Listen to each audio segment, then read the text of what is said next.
বর্তমান সরকারের অন্যতম নির্বাচনী অঙ্গীকার ফ্যামিলি কার্ড ও নিউমোরিং কন্টেইনার টার্মিনাল বিষয়ে সিদ্ধান্ত নিতে সচিবালয়ে প্রধানমন্ত্রীর কার্যালয়ে বৈঠকের আয়োজন করা হয়। প্রধানমন্ত্রী তারেক রহমানের সভাপতিত্বে বৈঠকে যোগ দেন অর্থমন্ত্রী আমির খসরু মাহমুদ চৌধুরী, পররাষ্ট্রমন্ত্রী ডক্টর খলিলুর রহমান, আইনমন্ত্রী মোহাম্মদ আসাদুজ্জামান ও বাংলাদেশ বিনিয়োগ উন্নয়ন কর্তৃপক্ষ বিডার চেয়ারম্যান চৌধুরী আশিক মাহমুদ বিন হারুন সহ সংশ্লিষ্ট অন্যান্য মন্ত্রণালয়ের মন্ত্রীরা। বৈঠক শেষে সমাজ কল্যাণ, মহিলা ও শিশু বিষয়ক মন্ত্রী ডাক্তার AZM জাহিদ হোসেন বলেন, নারীদের স্বাবলম্বী করতে ঈদের আগেই 14 উপজেলায় ফ্যামিলি কার্ড বিতরণের উদ্বোধন করা হবে।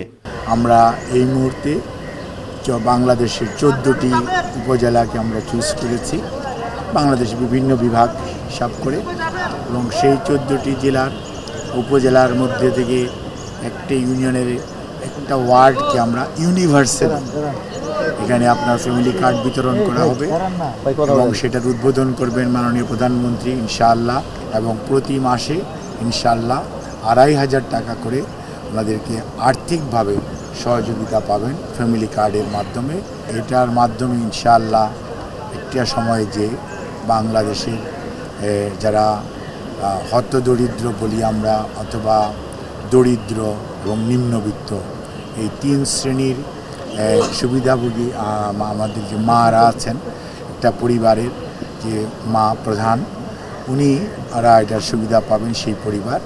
এবং এর মাধ্যমে আমরা মনে করি যে নারীর ক্ষমতায়ন এবং নারীকে অর্থনৈতিকভাবে স্বাবলম্বী করে গড়ে তোলা, এবং নারী যদি অর্থনৈতিকভাবে স্বাবলম্বী হয়, একটি পরিবার স্বাবলম্বী হবে এবং আগামী প্রজন্মের থেকে স্বাবলম্বী হবে বলে আমরা বিশ্বাস করি।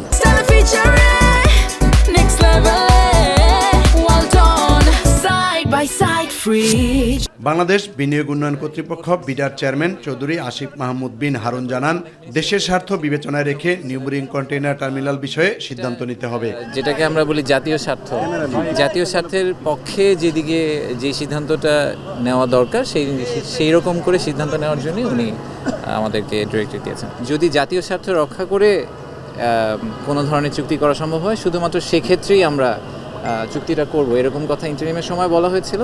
আমার মনে হয় যে কারেন্ট গভর্নমেন্টও সিমিলার একটা পজিশন হয়তো নিবে, বাট এখনো আসলে এটা প্রথম দিনের মিটিং, আমার মনে হয় যে এটা নিয়ে খুব কনক্লুশন ড্র করা উচিত হবে না। Yusuf Ali, my TV, Dhaka. Thank you.